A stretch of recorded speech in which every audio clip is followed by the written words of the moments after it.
आज 2026 का 2 जून, आज की तारीख है 2 जून। और आज हम सब पहुँचे हैं सागर गांव। मैं इसके पहले गंगोत्री, यमुनोत्री, केदारनाथ, बद्रीनाथ की यात्रा कर चुका हूँ, तुंगनाथ की भी यात्रा कर चुका हूँ। और आज मैं शपथनीक पहुँचा हूँ रुद्रनाथ की यात्रा में। तो ये है सगर गांव जहां मैं आया हुआ हूं। ये सगर गांव है और यहीं पर हम सब रुके हैं। और कल सुबह सवेरे हम लोग यहाँ से ट्रैकिंग करेंगे रुद्रनाथ की।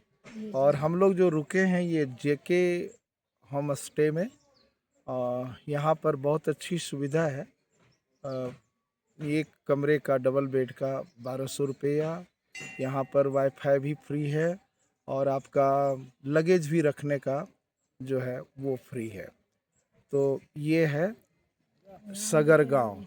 अब मैं आप लोगों को दिखाता हूँ ये सगर गांव कैसा है। ये है सगर गांव जहाँ पर हम रुके हैं।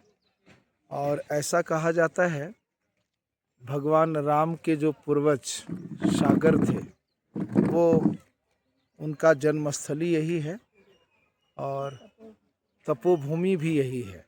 ये सागर गांव इसीलिए इसका नाम पड़ा है।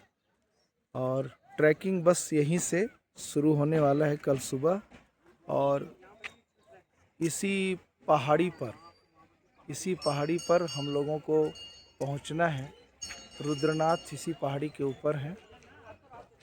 तो ये है सगर गांव जहाँ पर जो भी आएंगे तो उनको यहाँ रुकना पड़ता है।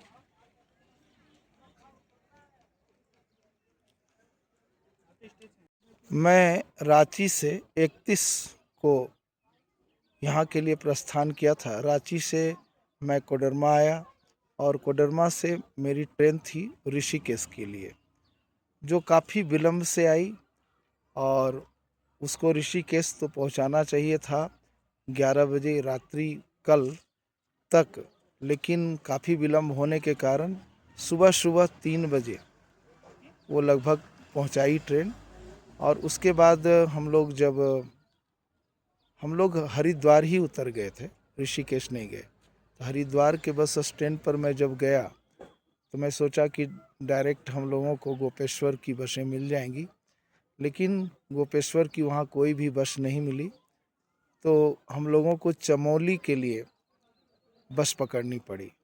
और चमोली वहाँ से हम लोग 6 बजे शुरू किए यात्रा और वहाँ से बस खुली और 2:30 बजे हम लोगों को चमोली पहुँचाई। और चमोली से गोपेश्वर के लिए भी मिलती है और गोपेश्वर से भी लोग सागर गांव के लिए आते हैं। लेकिन हम लोगों को गोपेश्वर से डायरेक्ट यहाँ सागर गांव की मिल गई और 100 रुपये पर हेड लिया गया। और अभी हम यहाँ पहुँचे हुए हैं सागर गांव में। और कल सुबह हम लोग यहाँ से तैयारी करेंगे ट्रैकिंग का सुबह 4 बजे या 4:30 बजे। के जो मंदिर है वही सकलेश्वर महादेव का मंदिर है। वहाँ देखता हूँ, पहुँच करके भी वहाँ दिखाऊंगा। और वही राजा सगर की तपस्थली ऐसा बताया गया है। और ये सीढ़ियों से हम लोग को वहाँ तक जाना है। पहुँच गए हैं ये सकलेश्वर महादेव चंडिका मंदिर।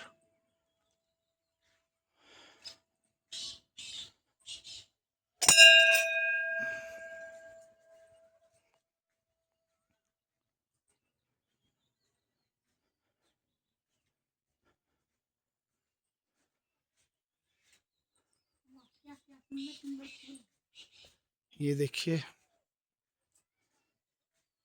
मंदिर है, अभी ताला बंद है।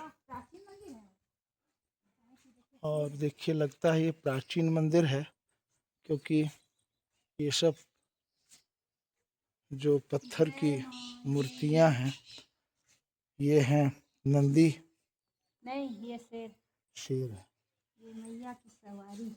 और यहाँ पर हैं माँ चंडिका। माँ चंडिका।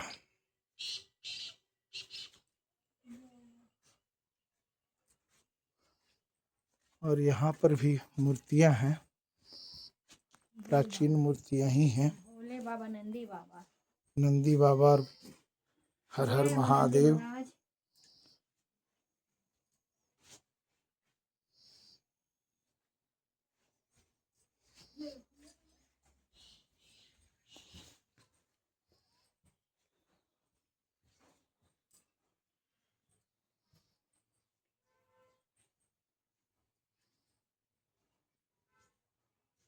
और यहाँ भी भोलेनाथ ही विराजमान हैं, शकलेश्वर महादेव।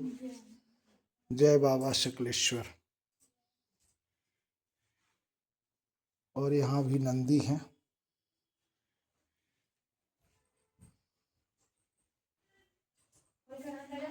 न छोड़ दो। और यहाँ माँ दुर्गा। यहाँ पर लगता है माँ दुर्गा ही नहीं है बल्कि माँ सभी देवी। राम सीता। अच्छा, राम सीता हनुमान ठाकुर जी भी विराजमान है। और ये राजा सगर की जन्म स्थली एवं तपस्थली, जैसा यहाँ लिखा हुआ है तो यही रहा होगा तपस्थली। तो रुद्रनाथ की चढ़ाई के क्रम में हम लोग यहाँ भी दर्शन कर लिए। यहाँ भी भोलेनाथ हैं, दीपक जल रहा है। जय भोलेनाथ।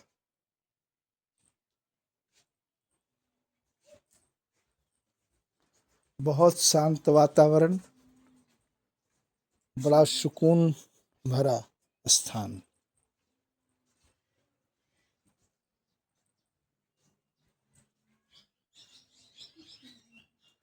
ये है भोग मंडी।